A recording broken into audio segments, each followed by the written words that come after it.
અમદાવાદમાં 7મી જુલાઈએ ભગવાન જગન્નાથની 147મી રથયાત્રા નીકળશે અને રથયાત્રાને લઈને જગન્નાથ મંદિરમાં અને ભગવાનના મોસાળ સરસપુર ખાતે તડામાર તૈયારીઓ કરવામાં આવી રહી છે।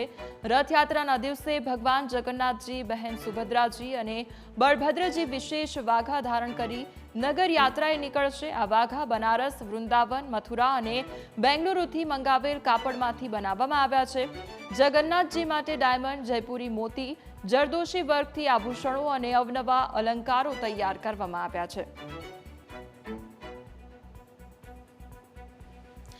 આગામી 7 જુલાઈ અષાઢી બીજના શુભ અવસર પર ભગવાન જગન્નાથ, ભાઈ બલભદ્ર અને બહેન સુભદ્રા નગર યાત્રાએ નીકળવાના છે। ત્યારે આ વર્ષે ભગવાનની 147મી રથયાત્રાની તૈયારીઓ પૂરજોશમાં ચાલી રહી છે।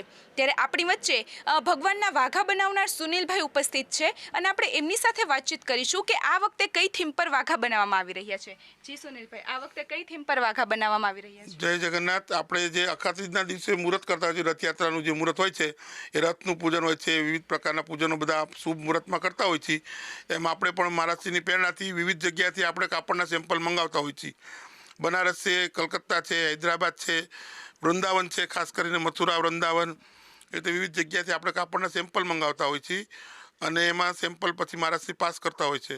એમાં આ વખતે ખાસ કરીને ગજી સિલ્કના જે ચણિયાચોળી છે, સુભદ્રાજી માટે આ વખતે સ્પેશિયલ ડિઝાઇનર ચણિયાચોળી બનાવેલા છે, જે સુભદ્રાજી માટે અને ભગવાન માટે પણ એવા ખાસ ડિઝાઇનર વાઘા પણ તૈયાર થાય છે। એટલે અમાસને દિવસે જે વાઘા હોય છે એનું પણ એના પ્રમાણે અમાસના પ્રમાણે હોય છે। જેમ સોનાવેશ હોય તો એના અનુરૂપ સોનાવેશના વસ્તુ, એમાં વેલ્વેટના વાઘા છે। એ ખાસ કરીને આપણે પંજાબમાં જે લુધિયાણીને ડિઝાઇનર જે હેવી ચણિયાચોળી હોય છે એ ટાઈપના આપણે ખાસ વસ્ત્રો બનાવેલા છે। પરિવારનો મારે પૂરો સપોર્ટ છે, મારા ઘરેથી છે, મારી બેબી છે, ભાઈ છે અમારે રાજુભાઈ અને 2 જણા અમારે બીજા છે સ્ટાફમાં બધા, એમ કરીને કુલ 7 જણા અમે સેવામાં હોય છે। વાઘાનો મારે 2004થી શરૂઆત કરેલી છે, આજે 2024 થઈ છે, એટલે 20મી વર્ષ છે। નિર્વિઘ્ને ભગવાનની સેવાનો લાભ મળે છે, અનેરો હોય છે। હા, આભૂષણો ખાસ કરીને આપણે જે જયપુરી મણી મોતી હોય છે એવી રીતનું આપણે કુંદન વર્ક જયપુરી, એનો ખાસ કરીને સુભદ્રાજી, બલભદ્રજી અને જગન્નાથજી માટે હાર મોટા મોટા બનાવડાવેલ છે। એ બધું 24 તારીખ આસપાસ બધું કમ્પ્લીટ મુકટો ને બધું, કારણ કે અમારે રાતને દિવસ બધું કામ ચાલતું જ હોય છે, એટલે 26 તારીખ આસપાસ બધું સંપૂર્ણ બધું બની જશે।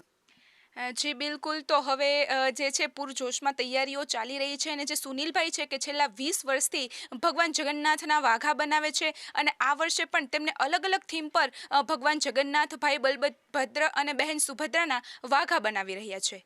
કેમેરા પર્સન કલ્પેશ રાણા સાથે twinkle Jani, news capital, Ahmedabad.